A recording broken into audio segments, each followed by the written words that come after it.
Selamat pagi, Bapak Ibu saudara sekalian yang kami kasih dalam Tuhan Yesus Kristus. Selamat berjumpa kembali dengan kami dari Restoration Christian Church di Los Angeles. Hari ini hari Minggu, tanggal 14 Desember tahun 2025. Saya Hari Lee, Gembala Sidang, dan saya akan membahas sebuah topik yang saya beri judul Unbroken Hope, harapan yang tidak pernah terputus. Kita awali dengan doa.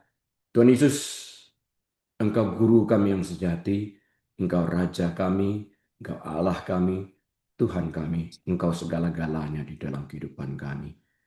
Berbicara kepada kami pagi hari ini Tuhan, kami memilih untuk membuka pintu hati kami selebar-lebarnya untuk menerima sabda-Mu yang kudus. Agar kami dimerdekakan saat kami menjadi pelaku. Dalam nama Tuhan Yesus. Amin. Baik, Bapak Ibu saudara sekalian, mari kita buka Alkitab kita kepada kitab Pengkhotbah pasal yang pertama ayat yang kedua. Pengkhotbah pasal pertama ayat yang kedua. Kemudian kita lanjutkan dengan Mazmur 130 ayat yang ketiga. Saya baca untuk kita sekalian. Pengkhotbah 1 ayat yang kedua ini ditulis oleh Salomo anak Raja Daud. Yang berkata sebagai berikut. Kesia-siaan belaka, kata pengkhotbah. Kesia-siaan belaka. Segala sesuatu adalah sia-sia. Kita akan selidiki ini nanti. Mazmur 130 ayat 3. Jika engkau ya Tuhan mengingat-ingat kesalahan-kesalahan Tuhan, siapakah yang dapat tahan? Ini jeritan dari hati manusia ya. Nah pagi hari ini Bapak Ibu Saudara sekalian kita akan membahas sebuah topik tentang harapan kronis, harapan yang terus-menerus dalam keterpurukan yang dipanjatkan dari lubuk hati yang paling dalam. Dari keputusasaan menuju penebusan, di mana harapan yang muncul sejak awal ini tidak pernah terputus. Harapan ini merupakan jangkar jiwa yang membawa kita kepada pemenuhan janjinya. Kita harus berakar kepada janjinya yang merupakan jangkar jiwa kita, di mana kita berharap sesuai dengan janji yang tertulis dalam firman tersebut. Nah, kita mulai membahas terlebih dahulu dalam sebuah pendahuluan tentang jangkar jiwa ini. Dalam kosakata dunia modern, harapan seringkali merupakan keinginan yang rapuh. Tolong di-off-kan dulu itu yang suaranya kedengaran barusan. Dalam kosakata dunia modern, harapan seringkali merupakan keinginan yang rapuh. Kita berharap cuaca cerah.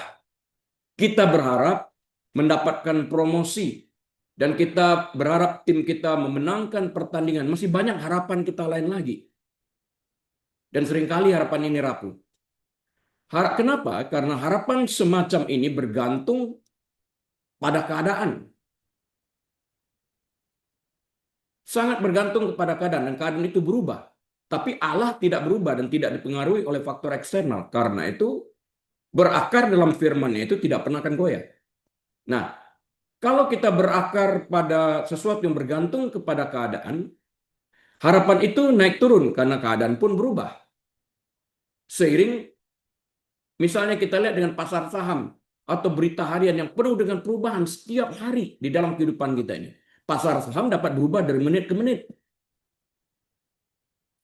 Namun, harapan yang ditawarkan dalam Injil Yesus Kristus pada dasarnya berbeda. Mengapa? Itu bukanlah pikiran yang penuh harapan, melainkan pengharapan yang penuh keyakinan. Jadi kalau kita berharap sesuai dengan firman Tuhan, itu bukan lagi pikiran yang penuh harapan. Bukan pikiran yang penuh harapan. Karena firman itu tetap tidak berubah. Langit bumi berlalu, tapi Tuhan dan firman-Nya tetap. Karena itu, jika kita berharap dalam firman-Nya, itu bukan lagi alam pikiran, melainkan pengharapan yang penuh dengan keyakinan. Jadi, iman kita yang harus bertumbuh. Nah, Alkitab menggambarkan harapan ini sebagai jangkar jiwa yang teguh dan pasti. Tertulis dalam Ibrani, kitab Ibrani, pasal yang ke-6, ayat yang ke-19.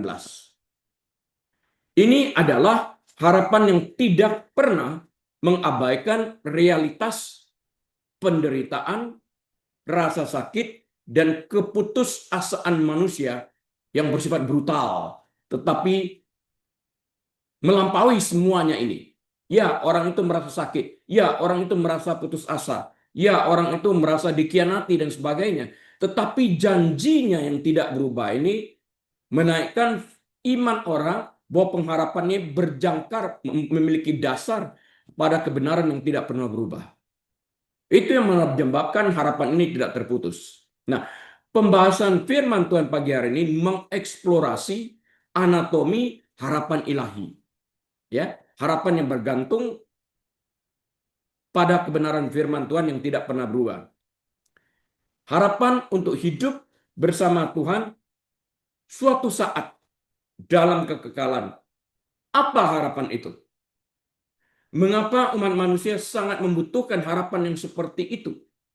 Dan bagaimana kita secara radikal dapat mengubah lintasan kehidupan manusia untuk masuk dalam harapan yang membawa kita ke dalam kehidupan kekal itu sendiri.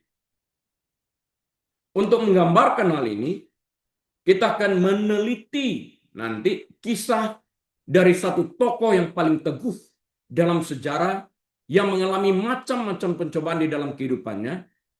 Orang ini bernama Louis Samperini, yang perjalanannya membawanya dari puncak kejayaan Olimpiade ke dalaman trauma tanpa harapan. Dan akhirnya semuanya ini membawa kepada harapan penebusan Yesus Kristus. Perjalanan hidupnya ini harus kita pelajari dengan baik-baik supaya kita mendapatkan berkat dari apa yang terjadi dalam satu pribadi yang bernama Louis Samperini ini. Nah, sekarang mari kita pelajari dan bedah terlebih dahulu pengertian tentang anatomi keputusasaan. Bagaimana cara kita melihat anatomi keputusasaan itu? Untuk memahami besarnya harapan, seseorang harus terlebih dahulu menghadapi realitas keputusasaan. Pada saat orang itu betul-betul mengalami keputusasaan yang dalam banget, pada saat itu dia akan mengerti apa itu harapan. Ya. Orang itu akan mati terhilang di dalam neraka, nggak ada cara yang lain. Bagaimana cara dia mengharapkan dia terbebas dari keputusasaan yang membawa dia ke kekekalan api neraka ini dan berubah menjadi masuk ke surga. Dia harus mengerti terlebih dahulu proses ini, baru dia dapat menikmati apa itu harapan yang kekal ini. Nah, kondisi manusia seringkali ditandai oleh perasaan kesia-siaan yang mendalam. Karena itu pengkhotbah mengatakan semuanya itu sia-sia. Raja Salomo dalam kitab pengkhotbah, perkataan yang sangat terkenal, ia mengatakan kesia-siaan belaka. Seperti mengejar angin, like chasing after the wind. Kesia-siaan belaka, kata pengkhotbah. Kesia-siaan belaka. Segala sesuatu adalah sia-sia. Dia berkata dalam kitab pengkhotbah pasal yang pertama ayat yang kedua. Tanpa hubungan dengan Sang Pencipta, dengarkan saya baik-baik, tanpa hubungan dengan Sang Pencipta, pengalaman manusia dapat terasa seperti mengejar angin. Ini penting. Ibarat bayi harus bergantung kepada orang tuanya.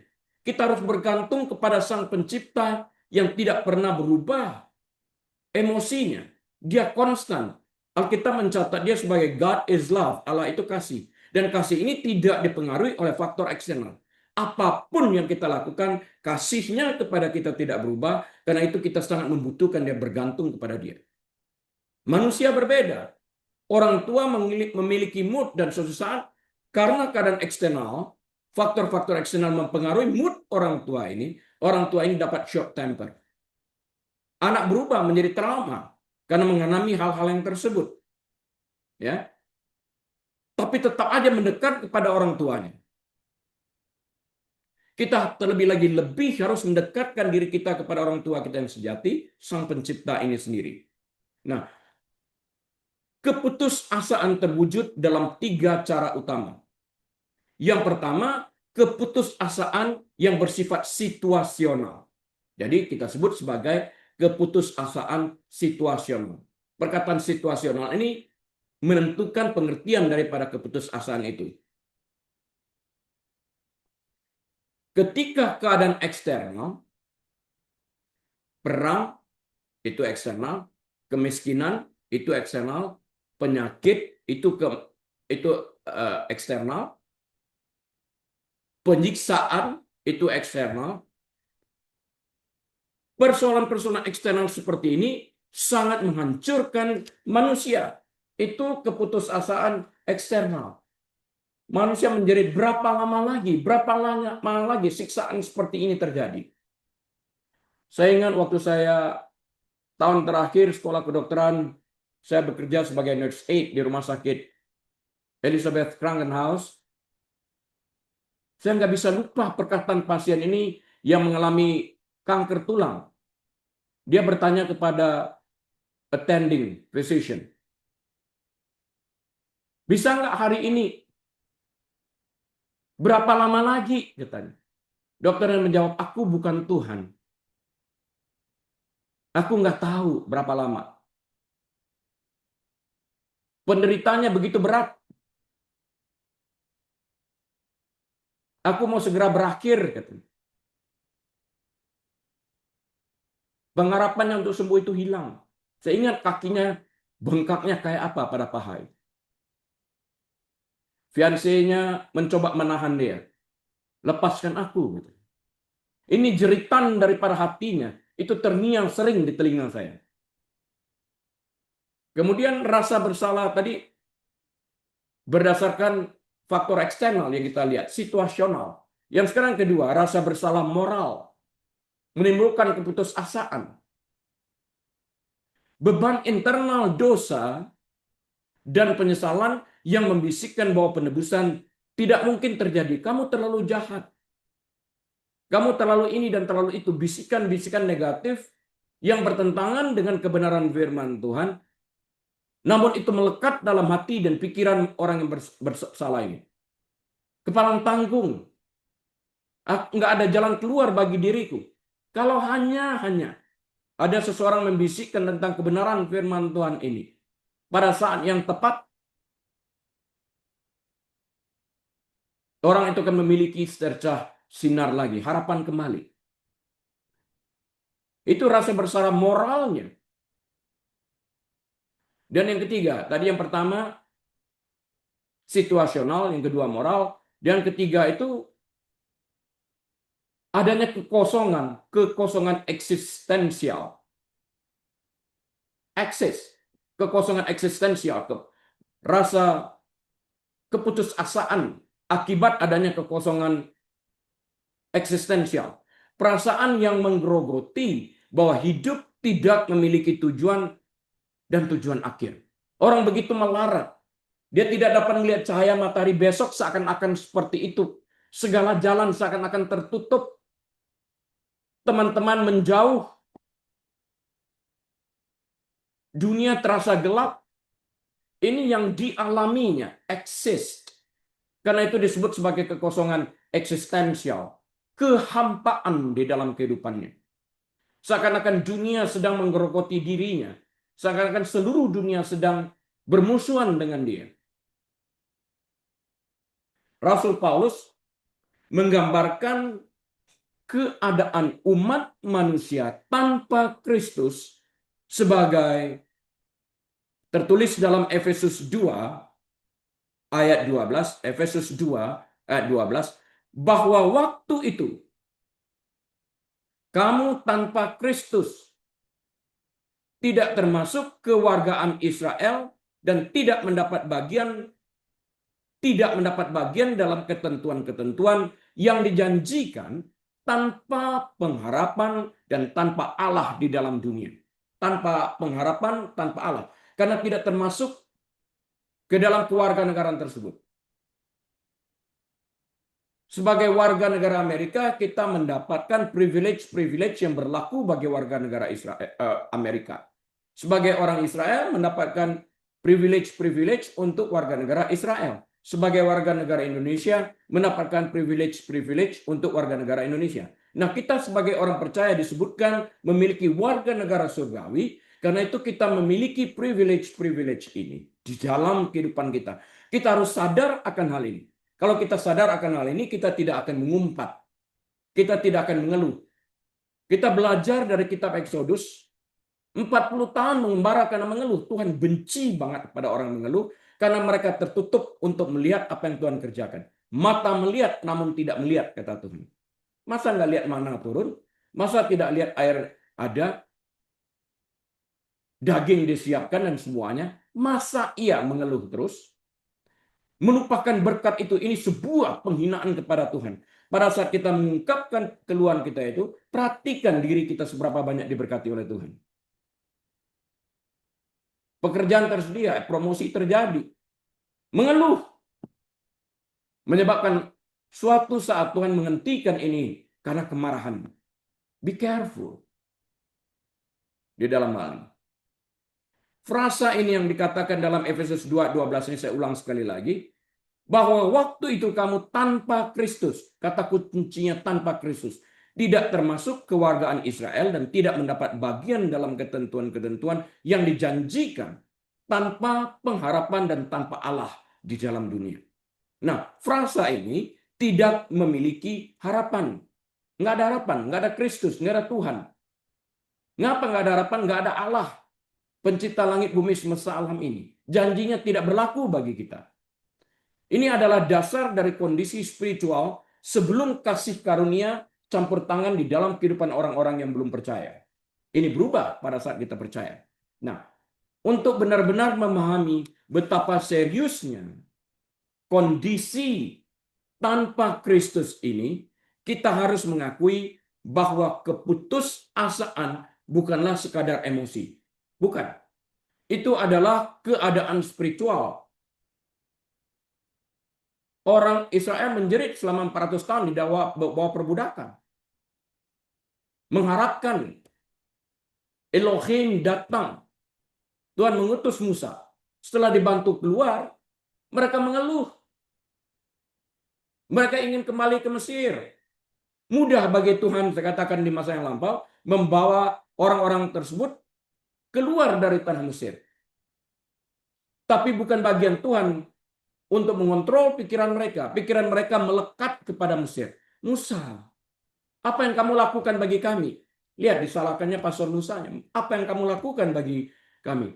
Memangnya nggak ada kuburan di Mesir?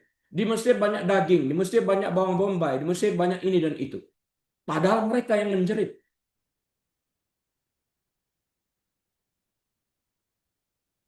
Jadi kita harus mengerti benar-benar apa artinya kondisi tanpa Kristus ini. Jadi untuk benar-benar mengerti atau memahami betapa seriusnya kondisi tanpa Kristus, kita harus mengakui bahwa keputusasaan, sekali lagi saya katakan, bukanlah sekedar emosi. Itu adalah keadaan spiritual. Ketika Paulus berbicara tentang tanpa Kristus di dunia, ia menggambarkan keadaan yatim piatu di seluruh belahan bumi. Dalam keadaan ini, keputusasaan situasional yang disebutkannya sebelumnya menjadi mutlak. Keadaan kita terhilang. Manusia tanpa Kristus yang berdaulat, yang mengubah tragedi menjadi kemenangan, penderitaan menjadi tidak berarti dan mengalami kehampaan dan kekosongan. Ini tidak berarti suatu saat, kehampaan kekosongan ini tidak berarti suatu saat pada saat kita menerima Kristus, kita memiliki Kristus di dalam kehidupan kita. Dia merubah tragedi masuk neraka menjadi masuk surga. Penderitaan sementara di dunia ini menjadi tidak berarti pada waktu menikmati kekekalan kebahagiaan surgawi. Kehampaan kekosongan sementara di dunia menjadi tidak berarti dengan sukacita yang menjamin di surga nanti. Nah, masalah kehidupan tanpa Kristus hanya menjadi nasib buruk atau kekejaman biologis. Diagnosis dari dokter, pernikahan yang hancur, atau rekening bank yang kosong bukanlah babak dalam kisah penebusan yang lebih besar. Itu hanya jalan buntu. Kita perlu Kristus yang membimbing kita, menunjukkan jalan ke depannya. Lebih lanjut, rasa bersalah moral berfungsi sebagai agen yang melumpuhkan. Dalam pandangan manusia sekuler, rasa bersalah seringkali dianggap sebagai gangguan psikologis yang dapat diobati dengan obat-obatan psikofarmaka. Nah, namun Bapak Ibu Saudara sekalian, hati nurani manusia itu tangguh dan gigih. Kita harus bedakan terlebih dahulu gangguan psikologis dengan kenyataan kerusakan moral ini. Tanpa harapan khusus akan penebusan, seseorang dibiarkan menanggung beban berat atas kegagalan mereka sendiri. Mereka mencoba untuk menyeimbangkan timbangan moral melalui perbuatan baik atau hukuman diri, tetapi noda itu tetap ada. Ini persoalan moral, tidak dapat diganti dengan sesuatu yang kebaikan yang kita lakukan di luar yang sangat terbatas sifatnya. Kita melakukan itu karena untuk membalans keadaan kejiwaan kita. Apakah itu dapat terjadi? Sama sekali tidak. Kebaikan itu akibat kesalahan yang kita lakukan, kita ingin melakukan itu. Kenapa tidak melakukan kebaikan? Karena Kristus yang baik ada di dalam kehidupan kita. Itu yang membuahkan sesuatu. Tapi kebersalahan kita, akibatnya kita berusaha memperbaiki dengan perbuatan baik, moral ini tetap menuduh kita. Bahwa ada orang di luar di sana yang kita celakakan misalnya. Jadi persoalan psikologis untuk menyimbangkan timbangan moral tidak pernah akan dapat dicapai. Sekali lagi, menyeimbangkan timbangan moral melalui perbuatan baik atau hukuman diri tidak menyebabkan noda itu hilang, noda tetap melekat. Ini hanya dapat dikerjakan oleh Roh Kudus. Seperti yang diungkapkan pemazmur dalam Mazmur 130 ayat yang ketiga. Jika engkau, ya Tuhan, mengingat-ingat kesalahan-kesalahan, Tuhan, siapakah yang dapat bertahan? Jadi dengan perkataan lain, Tuhan engkau yang dapat remove kesalahan-kesalahan ini. Sehingga di dalam Tuhan itu, yang mengangkat segala kesalahan kita ini, mengganggu moral kita ini, dapat disucikan. Karena itu yang dikerjakan Kristus di kayu salib. Kesalahan kita ditanggungkan kepadanya, kebenarannya diberikan kepada kita. Ini balance yang sempurna. Tanpa harapan akan pengampunan, roh manusia terpaksa bersembunyi. Itu yang terlihat pada Adam dan Hawa di Taman Eden. Menutupi rasa malu mereka dengan daun ara yang tidak memadai. Darah yang dapat menutupi ini semuanya.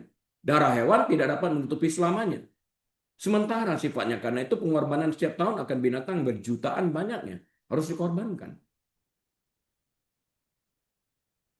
Tapi Yesus, gembala yang sempurna ini, telah mengorbankan dirinya satu kali dan untuk selamanya. Sempurna. Nah, akhirnya kekosongan eksistensial mungkin merupakan bentuk keputusasaan yang paling berbahaya karena seringkali muncul di tengah kelimpahan. Kita melihat hal ini dalam krisis makna modern. Seseorang mungkin memiliki kekayaan, kesehatan yang baik, dan mengalami status yang bagus di dalam masyarakat. Namun diganggu oleh kesepian yang menakutkan ketika lampu padam. Berapa banyak terjadi di antara para movie stars, orang-orang kaya. Inilah yang disebut sebagai kekosongan akan Tuhan yang digambarkan Pascal. Kita mencoba mengisinya dengan mengalihkan perhatian kita akan hiburan, ambisi karier, hubungan romantis, tetapi ini adalah hal-hal yang sangat terbatas sifatnya, finite. terbatas. Yang mencoba mengisi kekosongan yang tidak terbatas, infinite. Allah sumber damai sejahtera ini yang dapat mengisi kekosongan kita. Infinite Allah itu. Itu seperti dijelaskan dalam kitab Yeremia pasal yang kedua, ayat yang ke-13, saya kutip, Yeremia 2, ayat 13. Sebab 2 kali umatku berbuat jahat. Mereka meninggalkan aku, ini pilihan, sumber air yang hidup untuk menggali kolam bagi mereka sendiri, yakni kolam yang bocor yang tidak dapat menahan air. Kolam yang bocor yang tidak dapat menahan air menggambarkan kekosongan jiwa, kehampaan tanpa kehadiran Allah dalam kehidupan ini. Mencoba menggali air kehidupan ada yang mengisi kekosongan ini. Dipuaskan, kata Alkitab. Tapi manusia mencoba mencari hiburan. Kosong, bocor. Pulang dari tempat hiburan tetap ada kosong. Oleh karena itu, anatomi keputusasaan adalah anatomi kehidupan tanpa jangkar. Ini kesimpulannya. Anatomi keputusasaan adalah anatomi tanpa jangkar. Jangkar kita adalah firman. Itu adalah kapal di tengah badai tanpa tambatan, tanpa anchor, tanpa sauh, diombang-ambingkan oleh gelombang keadaan, dibebani oleh muatan penyesalan, dan hanyut menuju pelabuhan yang tidak jelas. Bayangkan kalau kapal terombang-ambing, itu yang dialami Rasul Paulus. Nggak ada yang bisa kontrol, terdampar akhirnya di Pulau Malta. Kita akan terdampar di mana dalam keputusasaan ini? Karena tidak ada tangan yang memegang kita, karena tidak ada Kristus di dalam kehidupan kita. Hanya dengan sepenuhnya mengakui kehanyutan yang menakutkan ini, jangkar jiwa, harapan yang alkitabiah menjadi bukan hanya ide yang menghibur, tetapi kebutuhan yang sangat mendesak. Kita butuh Tuhan yang merupakan the anchor of our soul, jangkar jiwa kita. Nah, sekarang kita lihat yang berikutnya. Definisi alkitabiah tentang harapan. Harapan dalam Alkitab terkait erat dengan karakter Allah. Harapan itu tidak didasarkan pada apa yang dapat kita lakukan, tetapi pada apa yang telah Dia lakukan. Karya kayu salib. Itu sudah selesai. Harapan kita di sana. Harapan itu adalah pribadi sifatnya. Harapan bukan sebuah filosofi, bukan. Harapan itu pribadi. Harapan itu berakar pada pribadi Yesus Kristus. Dan pribadi Yesus Kristus ini adalah firman yang hidup yang menjadi manusia. Kekal. Langit bumi berlalu, firmanku dan aku sendiri kekal. Karena itu harapan bersifat pribadi yang bergantung kepada pribadi Kristus ini. Dari Paulus dalam 1 Timotius 1 ayat yang pertama. 1 Timotius 1 ayat yang pertama. Dari Paulus, Rasul Kristus Yesus, menurut perintah Allah, Juru Selamat kita, dan Kristus Yesus, dasar pengharapan kita. Dasar pengharapan kita apa? Yesus Kristus. Ini jelas dikatakan oleh Rasul Paulus. Yang pertama, harapan itu bersifat pribadi. Yang kedua, harapan itu hidup. Karena Yesus hidup. Tidak seperti berhala-berhala mati di dunia kuno atau filosofi-filosofi. Orang Greek, orang Yunani terkenal dengan filosofi mereka. Ya, tidak seperti filosofi-filosofi yang fana di dunia modern ini. Harapan Kristen itu hidup karena Yesus hidup. Dan karena Yesus hidup dan Dia tidak berubah, maka harapan Kristen itu nyata dan pasti. Tidak berubah. 1 Petrus 1 ayat yang ketiga mengatakan, terpujilah Allah dan Bapa Tuhan kita Yesus Kristus, yang karena rahmat-Nya yang besar telah melahirkan kita kembali oleh kebangkitan Yesus Kristus dari antara orang mati kepada suatu hidup yang penuh pengharapan. Kita dilahirkan kembali pada saat kita menerima Kristus. Yang tadinya mati, lahir kembali, hidup kembali. Roh kita dibangkitkan kembali, menimbulkan pengharapan. Pertama tadi harapan adalah pribadi, yang kedua harapan itu hidup, yang ketiga harapan tidak mengecewakan. Harapan duniawi seringkali menyebabkan atau menimbulkan kekecewaan. Kita berjanji, kita nggak tepati, atau kita lupa, atau pura-pura lupa. Harapan Alkitabiah mengarah pada kepastian. Nggak berubah. Roma 5 ayat yang kelima. Catat baik-baik Roma 5 ayat 5. Dan pengharapan tidak mengecewakan. Karena kasih Allah telah dicurahkan di dalam hati kita oleh Roh Kudus yang telah dikaruniakan kepada kita. Ini harus kita ingat.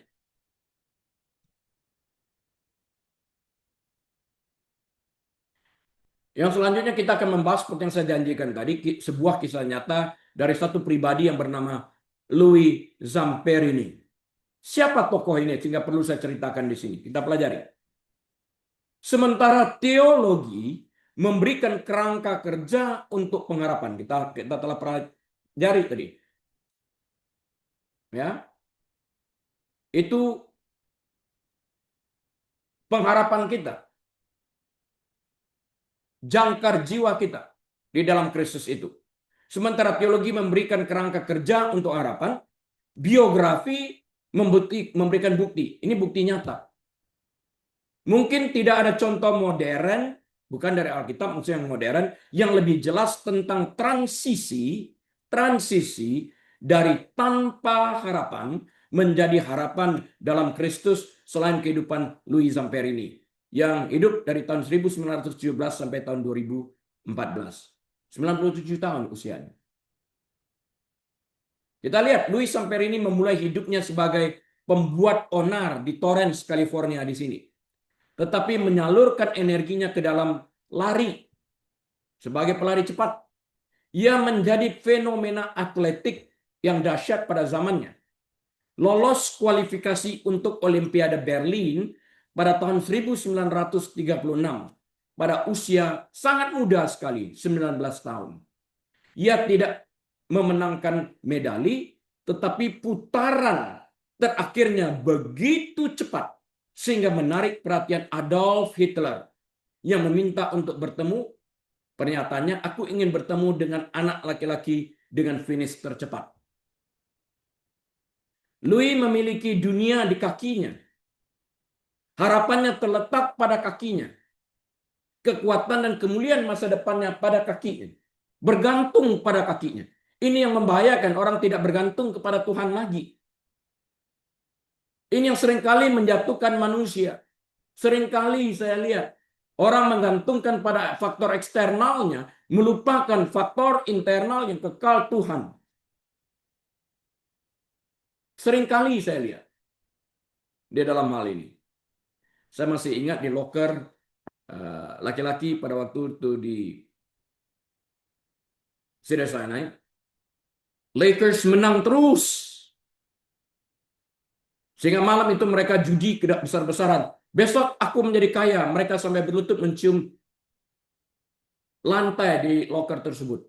Saya tanya, mengapa kalian lakukan itu? Apakah Lakers ini Tuhan?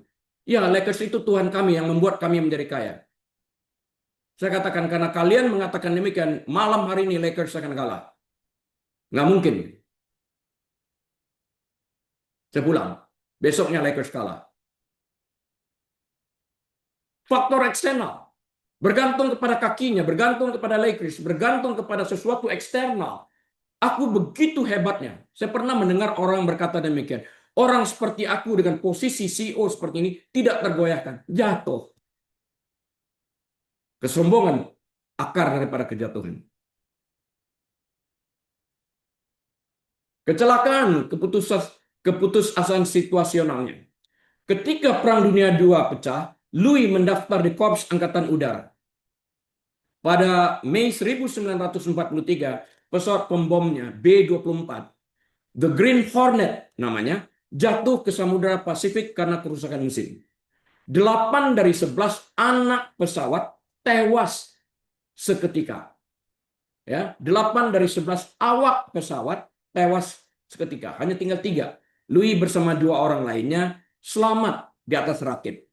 Selama 47 hari, Louis terombang-ambing sejauh 2000 mil. Jauh itu. Dia menghadapi kelaparan. Dia mengalami dehidrasi, serangan hiu, dan serangan tembakan dari pesawat pemboman Jepang.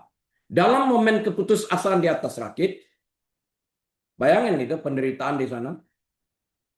Di tengah badai yang mengancam akan menenggelamkan mereka, Louis saat itu membuat perjanjian dengan Tuhan dalam keadaan desperate banget. Dalam keputusasaan. Dia berkata sebagai berikut. Jika engkau menyelamatkan aku akan melayani engkau selamanya. Ini janji. Jadi Louis bernazar. Dalam bahasa Inggris disebut vow. Ini berbahaya. Jadi Louis bernazar. Vow. Langsung dengan Tuhan. Dan nazar itu sifatnya mengikat dan tidak pernah dapat dibatalkan.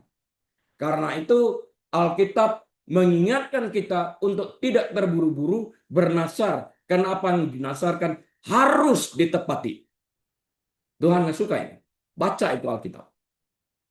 Tuhan menyelamatkannya dari lautan. Tetapi cobaan itu masih jauh dari selesai.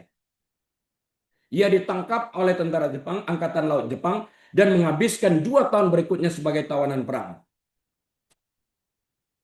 Di kam-kam tawanan perang tersebut, Louis menjadi sasaran seorang penjaga yang sangat sadis. Orang itu mendapatkan julukan sebagai The Bird, si burung. Namanya adalah Mutsuhiro Watanabe. Sangat kejam. Karena Louis adalah seorang Olimpian terkenal, si burung, jadi Mutsuhiro Watanabe ini senang mencoba untuk menghancurkannya secara fisik dan mental. Louis dipukul setiap hari. Kelaparan, dibiarkan lapar, dan dipermalukan dengan sangat. Ia selamat dari perang, tetapi ia kembali ke rumahnya sebagai pria yang hancur, tidak memiliki rasa jati diri lagi. Rasa percaya dirinya hilang karena dia dipermalukan sedemikian rupa. Timbul kekosongan dan kehampaan dalam hatinya. Kemudian apa yang terjadi setelah pasca perang? Disinilah kisah harapan menghadapi babak tergelapnya. Secara fisik, Louis bebas. Secara mental dan spiritual, ia masih menjadi tawanan. Dia menderita PTSD yang sangat parah, yang pada waktu itu belum diklasifikasikan, belum ada di dalam ilmu psikiatri.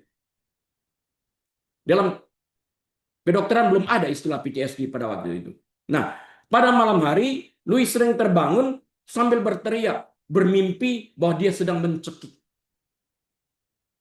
Siapa yang dicekiknya dalam mimpi itu? The Bird, Mutsuhiro Watanabe yang sangat kejam. Pada kenyataannya, dia sering mencekik bantalnya sendiri. Atau sekali peristiwa yang paling mengerikan, mencekik istrinya yang sedang hamil, bernama Cynthia. Ini PTSD.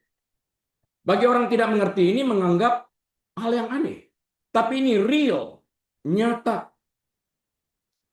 Orang yang di-abuse sering mengalami hal ini. Untuk meredakan rasa sakit, Louis beralih ke alkohol. Hidupnya berantakan, harapannya hilang. Mulai dengan alkohol, drug, harapan nggak ada lagi. Ini yang membawa harapan untuk melupakan. Kejayaan Olimpiade Louis hanyalah kenangan jauh. Pahlawan perang itu sekarang menjadi pemabuk yang diliputi kebencian dan haus akan balas dendam. Dia mulai menimbun uang dan merencanakan perjalanan kembali ke Jepang, bukan untuk berdamai, tetapi untuk memburu dan membunuh The Bird, Mutsuhiro Watanabe, orang menyiksanya. Disinilah letak keistimewaan dari Nelson Mandela, presiden yang dikencingi oleh penjara sipir. Dia mengatakan, pada waktu aku keluar daripada pintu gerbang penjara ini, bersama itu aku akan meninggalkan penjara kebencianku untuk membalas dendam. Kalau tidak, aku tetap di penjara. Di sini keistimewaan daripada Nelson Mandela. Saat dia dilantik menjadi presiden, dia kembali kepada penjara, menemukan penjara sipir penjara yang mengencingkannya, memeluknya, merangkulnya, dan mengatakannya, aku telah mengampuni engkau.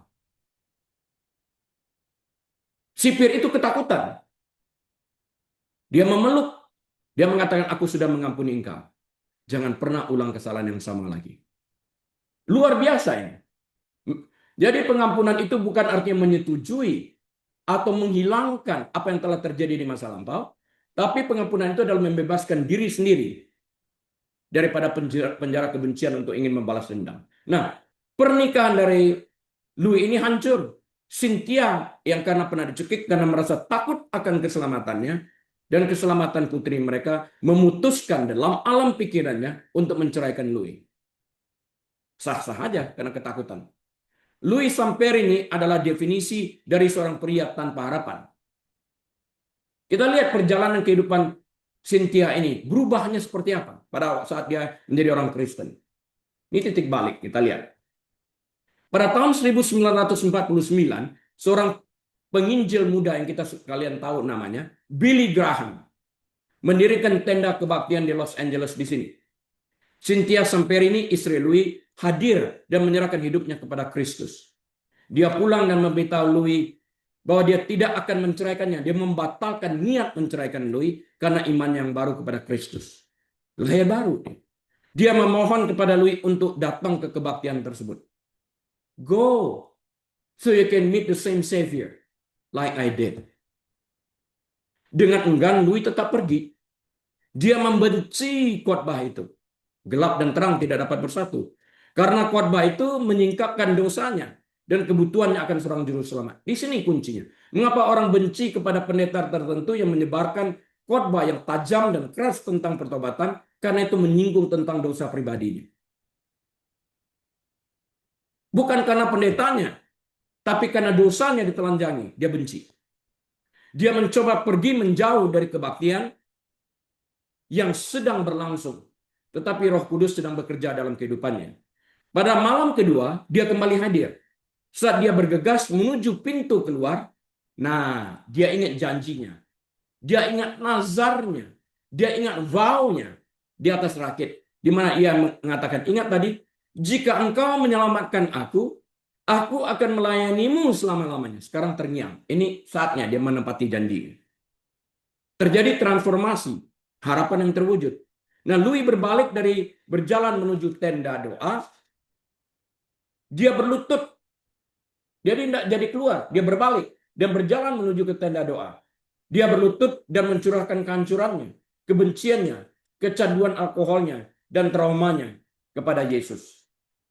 Perubahan itu instan dalam kehidupan Louis. Mimpi buruk berhenti seketika. Untuk pertama kalinya dalam beberapa tahun, Louis tidur nyenyak sepanjang malam tanpa bermimpi tentang the bird, tentang Mutsuhiro Watanabe yang menyiksanya. Mimpi buruk itu tidak pernah kembali lagi sejak ia menerima Kristus. Ini luar biasa.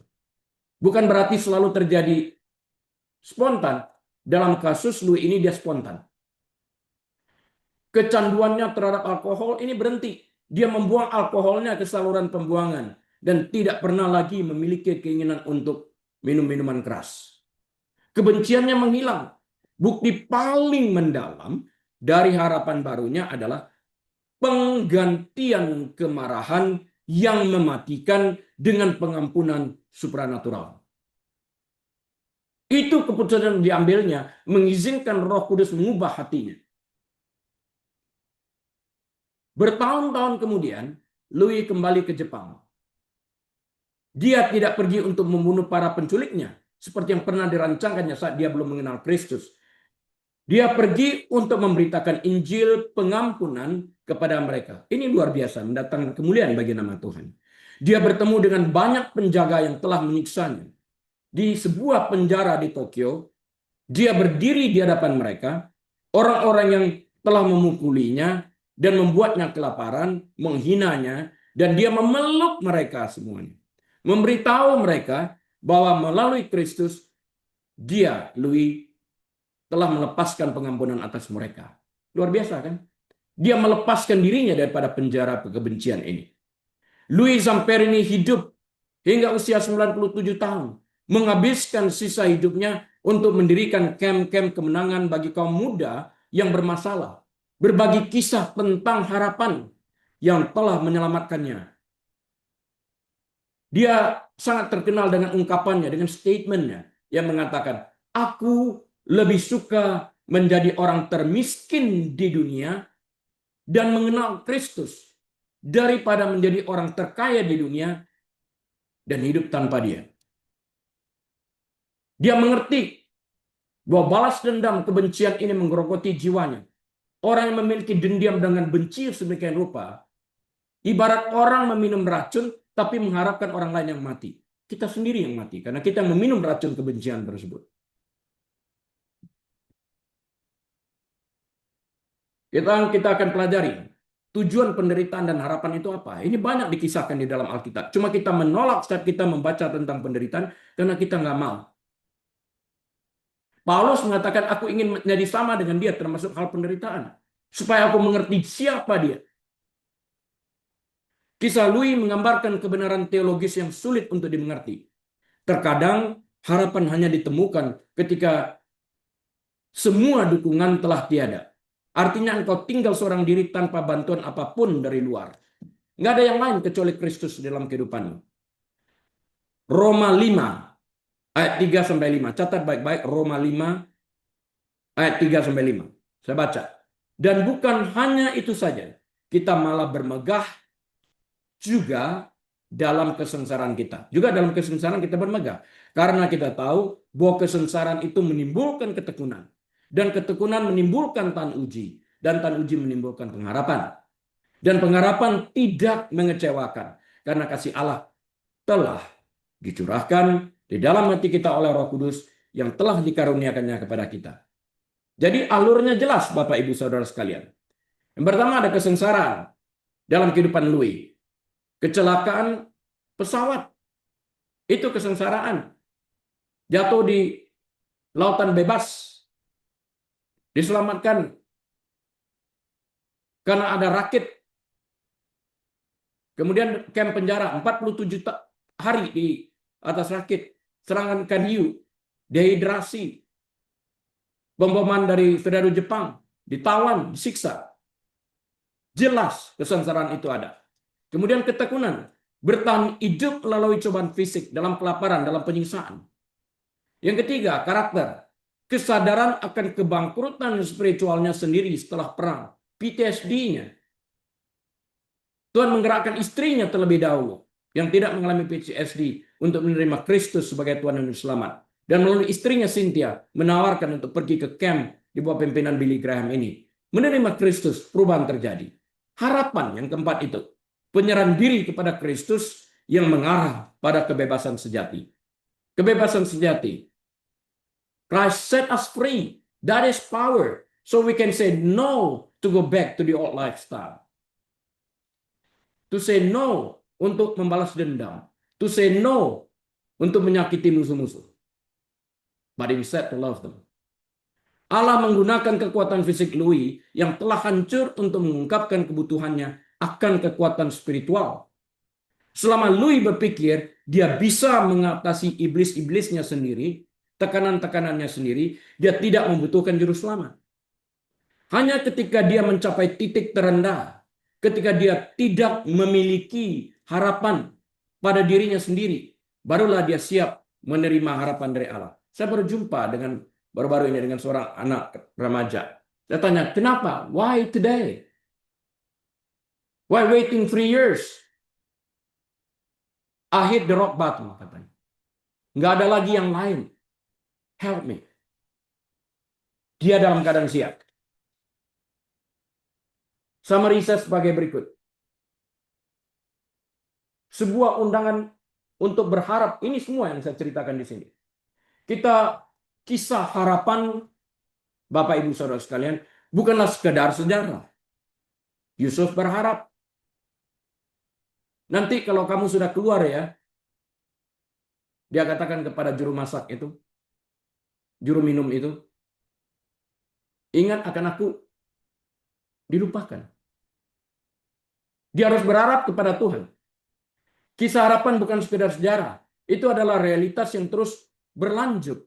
Tuhan yang sama yang menemui para gembala di Bethlehem dan menemui Louis Zamperini di sebuah tenda di Los Angeles masih aktif hingga saat ini. Masih ada. Kita hidup di dunia yang sangat membutuhkan kisah harapan yang membangkitkan iman kita dan harapan kita. Kecemasan, depresi, dan kecanduan merajalela. Kita lihat di mana-mana. Orang hidup bagaikan zombie. Banyak orang merasa seperti yang dirasakan Louis pada tahun 1949. Terjebak oleh masa lampau. Terjebak oleh masa lalu mereka. Dan takut akan masa depan mereka yang dimulai hari ini. Pesan Injil adalah bahwa harapan tersedia. Itu tidak mengharuskan kita untuk memperbaiki diri kita terlebih dahulu. Louis adalah seorang pencandu alkohol yang berada di ambang perceraian. Ketika dia berlutut, dia datang sebagaimana dia adanya. Karena dia di dalam desperate mengatakan kepada Tuhan, aku butuh. Bebaskan aku. Set me free. Itu hanya membutuhkan penyerahan diri yang total, bukan sebagian. Penyerahan diri yang total ini terlihat dari buahnya. Apakah kita betul-betul menyerahkan diri kita seutuhnya? Perubahan itu terjadi kalau kita ngoceh aja terus. Seperti orang-orang Israel dikeluarkan dari perbudakan di Mesir. Mereka yang menjerit setelah keluar dari Mesir tetap aja ngoceh. Mereka membawa Mesir di dalam jiwa mereka, dalam pikiran mereka. Sebab aku ini mengetahui rancangan-rancangan apa yang ada padaku mengenai kamu. Kamu pribadi sifatnya. Demikianlah firman Tuhan, yaitu rancangan damai sejahtera dan bukan rancangan kecelakaan untuk memberikan kepadamu hari depan yang penuh harapan. Untuk memberikan kepadamu hari depan yang penuh harapan. Yeremia 29 ayat 11, sangat terkenal ayat ini. Menerima Kristus berarti melangkah ke dalam kisah harapan yang tidak berkesudahan. Itu berarti menukar kerapuhan dalam berharap dengan kepastian mengetahui karena Kristus yang berjanji setia adanya. Firman-Nya tidak berubah, janjinya tidak berubah. Itu adalah jaminan bahwa betapa pun gelapnya malam, bintang pagi telah terbit. Semoga Allah sumber pengharapan memenuhi kamu dengan segala sukacita dan damai sejahtera dalam iman kamu, supaya oleh kekuatan Roh Kudus kamu berlimpah-limpah dalam pengharapan. Amin. Itu dalam Roma 15 ayat 13. Mari kita berdoa. Tuhan Yesus, Engkau baik, selalu baik, senantiasa baik. Kami menikmati kebenaran firman-Mu yang saat kami lakukan memerdekakan kami. Biarlah kami berharap bukan kepada dunia dan janji-janjinya, tetapi kepada Engkau dan janji-Mu, karena firman-Mu kekal, tidak berubah, sekarang dan sampai selama-lamanya. Jemaat yang dikasihi Tuhan, mari kita buka pintu hati kita dan angkat kedua tangan kita. Terimalah berkat Tuhan. Tuhan memberkati engkau dan Tuhan melindungi engkau. Tuhan menyinari engkau dengan wajah-Nya dan Tuhan memberi engkau kasih karunia. Tuhan menghadapkan wajah-Nya kepadamu dan memberi engkau damai sejahtera. Tuhan membuat engkau menjadi kepala, bukan ekor. Naik, tidak pernah turun. Diberkati engkau saat engkau masuk. Diberkati engkau saat engkau keluar. Diberkati bakulmu. Diberkati tempat adonanmu. Diberkati kandunganmu. Diberkati kesehatanmu. Diberkati pelayananmu. Diberkati rumah tanggamu. Diberkati pekerjaanmu. Apapun yang kau kerjakan dengan kedua tanganmu, Tuhan yang membuat berhasil. Diberkati anak cucumu. Sampai putih rambutmu, Tuhan tetap menggendongmu dan menyertai engkau. Dan biarlah kita membuka lembaran waktu kita dengan hati penuh dengan ucapan syukur dan terima kasih. Dengan hikmat marifat dari Allah Bapa.